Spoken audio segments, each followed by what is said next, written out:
पहले करो। सब तो पहला तो उन्होंने आगाज़ किया अपनी मूवी का गज़ा तो। वो गज़ा तो उन्होंने है जी उत्थे जो होंदा पे सब बहुत गलत ओए होए इंसानियत की कदर है ये ना जो है ਤੁਹਾਨੂੰ ਦੱਸਿਆ ਨਹੀਂ ਕਿ ਅਸੀਂ ਕੀ ਨਾ ਹੈ ਚੀਮਾ ਸਾਹਿਬ ਕਿ ਲੀਬੀਆ 'ਚ ਹੈ ਨਾ ਤੇ ਸਮੁੰਦਰ ਤੇ ਇਲਾਕੇ ਜਦੋਂ ਆ ਜਾਈਦਾ ਹੈ ਨਾ ਤੇ ਲੀਬੀਆ ਵਾਲੇ ਫੜ ਲੈਣ ਤੇ ਦੁਆ ਕਰੀਦਾ ਇਹ ਸਮਝੀਦਾ ਹੈ ਕਿ ਦੋਜ਼ਖ 'ਚ ਅਸੀਂ ਤੁਰ ਜਾਣਾ। ਹਾਂਜੀ ਗੱਲ ਇਟਲੀ ਵਾਲੇ ਸਾਨੂੰ ਫੜ ਲੈਂਦੇ ਅਸੀਂ ਜੰਨਤ 'ਚ ਤੁਰ ਜਾਣਾ क्योंकि इन्हें बचा लेना तो उन्हें ਉਹ मार ਮੁਸਲਮਾਨ ਹਨ ਤੇ ਗੋਰੇ ਨੇ ਇੰਨਾ ਫਰਕ ਹੈ ਮੁਸਲਮਾਨਾਂ ਦੇ। चाओ बिलबनूती अस्सलाम वालेकुम, क्या हाल है? ठीक ठाक हो? हम जा रहे हैं मेले पर, तो ये अपने बंगाली भाई हैं। अस्सलाम वालेकुम जैन भाई, क्या हाल है? ठीक ठाक हो? खैरियत है? अस्सलाम वालेकुम। अस्सलाम वालेकुम जैन भाई, मेला खत्म हो गया। ओ शुक्रिया, मैंने अभी खाना खाया। थैंक यू जैन भाई आपकी मोहब्बत के लिए। मिलना में सही है, सही नहीं। ओके ब्रदर, ਤੁਹਾਡੇ ਮੁਲਾਕਾਤ ਹੋ ਨਹੀਂ ਰਹੀ ਜੀ। ਆ ਬਾਬਾ ਜੀ ਚੈੱਕ ਕਰੋ, ਮੇਲਾ ਵੀ ਆ ਨਵਾਂ ਫੋਰੋ ਦੇ ਵਿੱਚ। ਐ ਨੇ ਜੀ ਕਸਮ ਉਜਰ ਸਾਹਿਬ ਨਾਲ ਹਸਨ ਭਾਈ ਨਾਲ ज़ैद भाई चाओ करो। ਜਾਓ ਤੂੰ ਬਹਿਨੇ सी बहने तू पोस्तो। अस्सलाम वालेकुम बंधु भाई हैं अपने बंधु भाई। वाह ये देखो गाइस कितना ज़्यादा उन लोगों ने इंतज़ाम किया है। लाइटें शाइटें बंद की हैं, 2 बैरियर पहले भी लगाए हैं और अभी भी इधर देखो गाड़ी, ठीक है। वाह ये क्या है गाइस, पूरा गांव की लाइटें ऑन है, इधर लाइटें बंद हैं। ओ बाबा जी फिल्म शान दी फिल्म लग गई थे अज। ओ गाइस चेक करो, विया नवा फोरो ओए होए होए होए होए कसम है फिल्म है ना, केड़ी फिल्म ला ली इन्होंने घोड़िया ने अज। चेक करो ओए होए होए, इन्हें साडी टैंकी ला ली है। इन्होंने बाबा जी साडी टैंकी अज वहा दी है सन भाई। अस्सलाम वालेकुम भाई, क्या हाल है? ठीक हो? ये था अस्सलाम वालेकुम चीमा साहब, क्या हाल है? चीमा साहब साडी टैंकी वाली फिल्म वेंदी हो पे? नहीं ये ना इधर एनवायरमेंटल मूवी है, ठीक है। एनवायरमेंटल समझाओ गाइस नु जेड नवे देख रहे ने। अच्छा ये एनवायरमेंटल मूवी है कि कुछ ऐसे एरियाज ने जिथे मौसमी तब्दीली जी है ना बहुत ज़्यादा इफेक्ट कर रही है।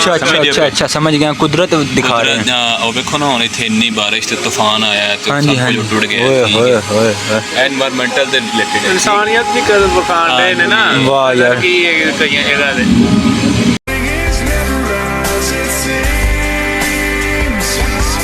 ਵੇਖ ਲੋ ਨਾਜ਼ਰੀਨ, ਇਟਲੀ ਦੇ ਵਿੱਚ ਗੋਰੇ ਜਿਨ੍ਹਾਂ ਨੂੰ ਆਂਦੇ ਉਹ ਸ਼ਰਾਬ ਪੀਂਦੇ ਨੇ, ਨੰਗੇ ਹੁੰਦੇ ਨੇ। ਹਾਂਜੀ, ਤੇ ਇਨਸਾਨ ਦੀ ਕਦਰ ਕਰਦੇ ਤੇ ਇਹ ਚੀਮਾ ਸਾਹਿਬ ਤੁਹਾਨੂੰ ਦੱਸਦੇ ਨੇ ਵੀ ਅਸੀਂ ਥੋੜਾ ਲੇਟ ਹੋ ਗਏ ਆ। ਮੱਠੀ ਰੱਖੋ ਜਰਾ। ਠੀਕ ਹੈ, ਗੱਲ ਇਹ ਵੇ ਕਿ ਜਿਹੜੇ ਕੰਮ ਸਾਨੂੰ ਕਰਨੇ ਚਾਹੀਦੇ ਹਨ ਉਹ ਇਹ ਕਰਦੇ ਨੇ ਤੇ ਜਿਹੜੇ ਇਹਨਾਂ ਵਾਲੇ ਹਮੇਸ਼ਾ ਕਿ ਉਹ ਅਸਾਂ ਸ਼ੁਰੂ ਕਰ ਲਏ ਨੇ। ਠੀਕ ਹੈ, ਨਾਮ ਤੇ ਮੁਸਲਮਾਨ ਆ ਹੀ ਸਿਰਫ। ਵੇਖ ਲੋ ਨਾ ਦਰਖਤ, ਜਿਹੜੀ ਫਿਲਮ ਅਸੀਂ ਚੀਮਾ ਸਾਹਿਬ ਦੇਖ ਰਹੇ ਹਾਂ ਇਹਦਾ ਮਕਸਦ ਇਹ ਵੀ ਜ਼ਿਆਦਾ ਤੋਂ ਜ਼ਿਆਦਾ ਦਰਖਤ ਲਗਾਏ ਜਾਣ ਤੇ ਆਪਣਾ ਜਿਹੜਾ ਵੇ ਕਚਰਾ ਜਿਹੜਾ ਇਨਸਾਨ ਫੈਲਾਉਂਦਾ ਵੇ ਉਹ ਕੰਮ ਕੀਤਾ ਜਾਏ। ਹਾਂਜੀ ਤੇ ਅਸੀਂ ਬੜੀ ਜਿਹੜੀ ਨਾ ਮੌਸਮੀ ਤਬਦੀਲੀਆਂ ਜੀ ਦੇਖੋ, ਉਹ ਵੇਖੋ ਦੇਖ ਟੁੱਟੀ ਦਰਖਤ ਟੁੱਟ ਗਏ ਨੇ, ਹਰ ਸ਼ੈ ਟੁੱਟ ਗਈ। ਤੇ ਅਸੀਂ ਚੀਮਾ ਸਾਹਿਬ ਦਰਖਤ ਲਗਾਈਏ ਨਾ ਤੇ ਪਹਿਲੇ ਨੰਬਰ ਤੇ ਭਾਈਜਾਨ ਜਿਹੜੇ ਨੇ ਨਾ ਵਡੇਰੇ ਉਹ ਆਂਦੇ ਨੇ ਜੀ ਫਸਲ ਹੁੰਦੀ ਨਹੀਂ। ਆਹੋ ਜ਼ਰਾ ਉੱਥੇ ਛਾਂ ਰਹਿੰਦੀ ਹੈ ਨਾ ਤੇ ਉੱਥੇ ਫਸਲ ਨਹੀਂ ਹੁੰਦੀ ਹੈ।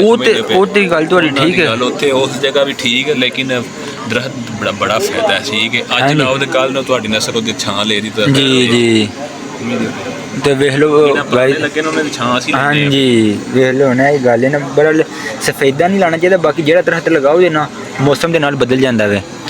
ਤੇ ਮਿਲਣ ਫੋਟੋ ਦੀ ਜਨਤਾ के बाहरों में आई पुराने में तो गाइस वो देखें सामने एक और गाड़ी खड़ी है और ऐसे इन लोगों ने इधर दिखाया है ना, पूरा गांव इधर एक साथ देख रहा है। ठीक है, पूरा गांव एक साथ है।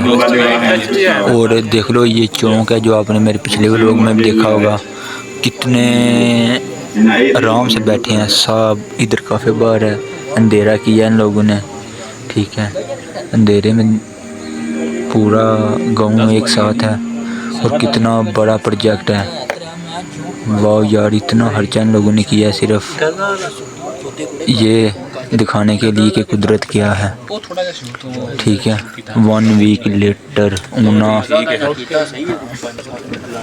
ओके जी, अल्लाह हाफिज़।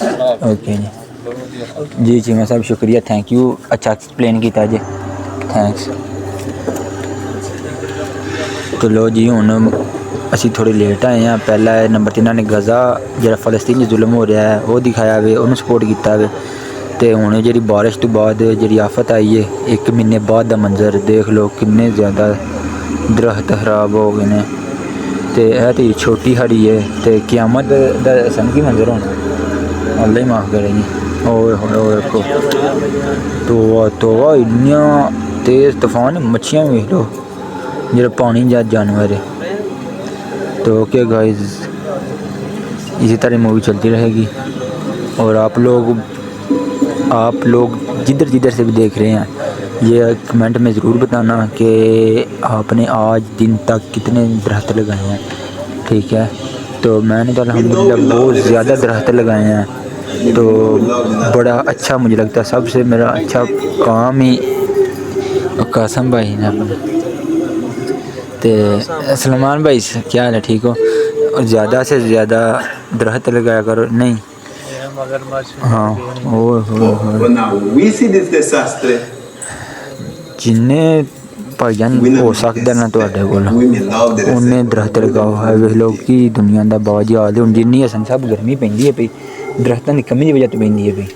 ये वे लो 31-37 डिग्री है ये टेंपरेचर, तो इतनी गर्मी है साढ़े को बाहर नहीं निकला जाता। हाँ जी, पाकिस्तान 48-50 डिग्री पैन रही। हाँ जी, गल ज़्यादा तो ज़्यादा ही हाले जी दरख्त लगाए जाए, दरख्त घटा सकते हैं गर्मी। हाँ जी, गल है जी। तो ओके बाय, थैंक यू। इंज सपोर्ट करते रहो।